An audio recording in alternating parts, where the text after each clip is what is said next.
We really hope you'll join us. And so I responded with, hey y'all, it's just me, Janine DeLuna Azul, your furry rock mother of the band in my bedroom tonight. Oh, wait a minute, whoa. I see a whole bunch of people out there that have no idea what the fuck I'm talking about. Well, let me tell you right now, I have an internet, YouTube talk show for musicians and bands based here in Austin, Texas.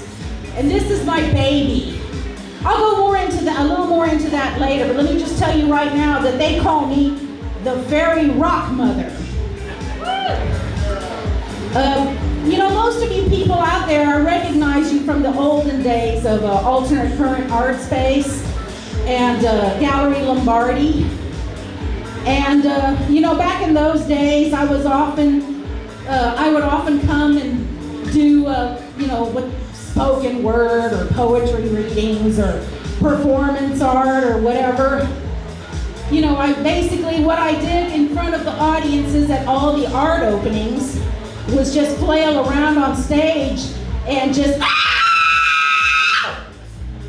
let myself go, because I had to have a release. I was a young single mom raising a child all alone, and I had to entertain myself somehow. So that's what I did. I would just do performance art or whatever, and then eventually I moved on to perform stuff, act in a sketch comedy troupe called the Austin Live Show. We had a run that went from, it was during the summer of 2005, we had a run that went through at the Victory Grill. We sold out every night. And we sold, like I said, we sold out every night, and then eventually I moved on to doing human puppet shows and at the Puppet Place with Puppet and Saturday, the Art Ant Farm. And then I moved on to becoming the Hug Dancer, one of the Hug Dancers. I was recruited by Edmo during the summer of 05. What I did, basically what I did, and by the way, the reunion for the post-punk band Hug will be 1 week from tonight at the Lost Well. So just come and check it out, it's where I'm just gonna be shaking all the shit around, I was, as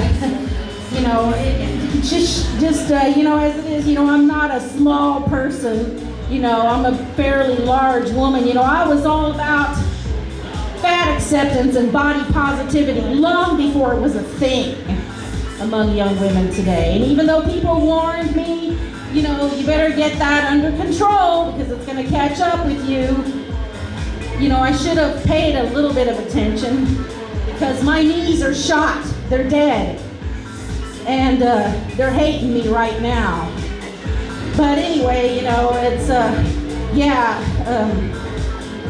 it was a lot of fun, though. I have a lot of fun, doing that kind of stuff, because dance is my cardio of choice. And I don't like to talk very much about all the problems I have, and I'm running a little bit ahead of myself right now. But anyway, yeah. So, I fancied myself as a performance artist over the years, but not so much nowadays. And like I said, I'll go more into that later on. Anyway, yeah, so, I did, like I said, I was all about fat acceptance before it was a thing. And there was, stuff I don't like to talk about. I don't like to talk about all my health problems because I have many. And sorry folks, we're out of order here. Just another problem. That's it, I'm all, this art, the title of this art show, The Good, the Bad, and the Ugly, well, that's me. I'm good and bad and ugly all at once, but you know what? I don't give a fuck. I don't care. I'm not here for aesthetic purposes. So, 4 years, and as I was about to say, I don't like to be defined by my illnesses and things. I deal with it. 4 years ago this summer, I had a minor stroke. And then a couple of months later, I had pneumonia and nearly died. But I'm okay now, more or less, except for the knee shit. But anyway, some people, their illnesses are out there and they talk about them and they're out there for everybody, and it's oftentimes on paper, doctors declare them sick with whatever, and stuff. But some people don't share any of that. They don't make it visible. They don't go to doctors. They just deal with their problems. Morbid obesity runs in my family. And at one time or another, I had 3 brothers.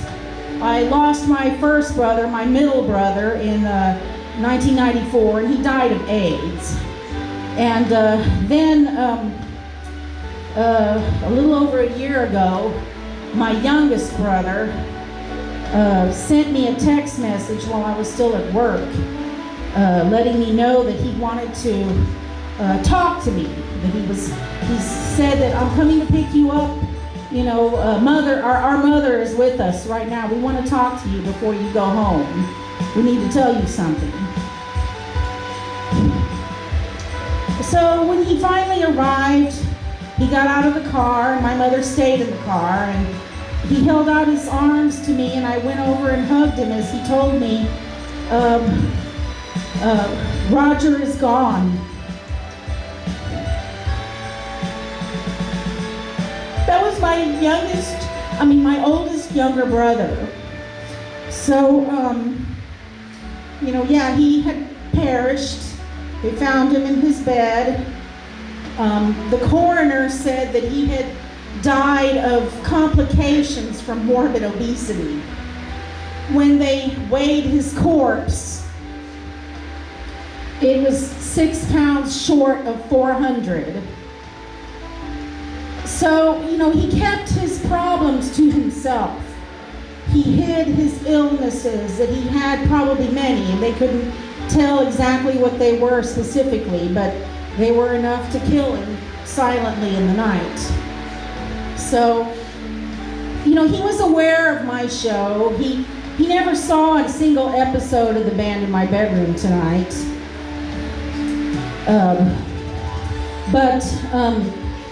The last time I saw him alive, he and I hung out together briefly, and I actually went ahead and decided to show him part of my show.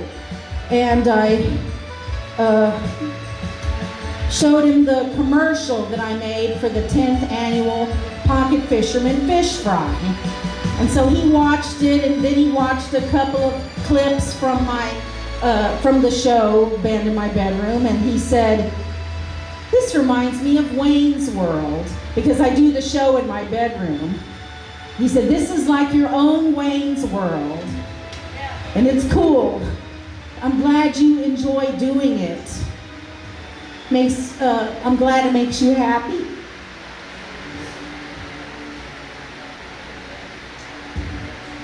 And that was the last time I spoke to him. Hey, I'm okay. But anyway, I'm not going to talk anymore about my family or my health problems. It's all behind me now, officially. No, seriously, now I'm going to tell you about my show. It's called The Band in My Bedroom Tonight.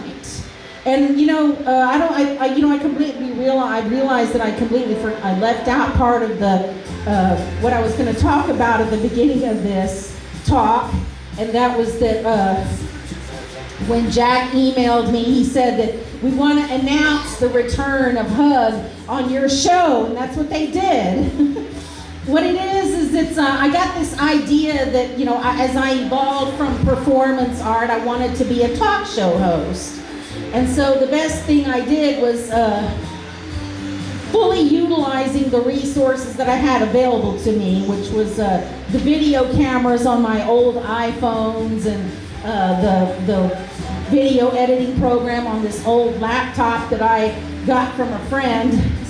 And I just ran with it and started filming episodes. And they're all on YouTube. And I'm the host. They literally do come, the bands, mostly punk rock and experimental, and a couple of singer-songwriter types so far. They come to my room and they sit on my bed and we talk about what's going on in their world. And they talk about tours that are coming up, and they talk about upcoming shows, and they talk about things like that. And shortly after I went into production, the vocalist of Toxic Water, that's another local band, check them out. Toxic Water gave me the name Fairy Rock Mother. And so that's what I do, I'm the Fairy Rock Mother. When I tell people what's coming up, I post on Facebook and social media upcoming shows that people should check out, local shows, and a couple that are out of town as well. I advertise this event on my Band in My Bedroom channel. Like I said, this is my baby, and it's 2 years old. And it's in its toddler stages right now. And it's slowly taken off. I'm trying to get more people to subscribe to the YouTube channel. But anyway, I got cards to pass out, so you can look it up. Anyway, so as this is getting closer towards the end, keep that in mind that I'm happy now. I'm doing what I like doing. I'm a talk show host, and not so much a performance artist like I was back in the day. I've always wanted to be a talk show host. And so, by the way, thank you so much for your attention, and thank you for tuning in. And this show was produced and created at the end of the hallway, in the bedroom at the end of the hallway, in a house in Southeast Austin. This has been a Fairy Rock Mother production. Thank you for watching. Please like, follow, subscribe, share, everything. And so, like I said, this is a Fairy Rock Mother production. Austin, Texas, 2019. And thank you for watching. Good night.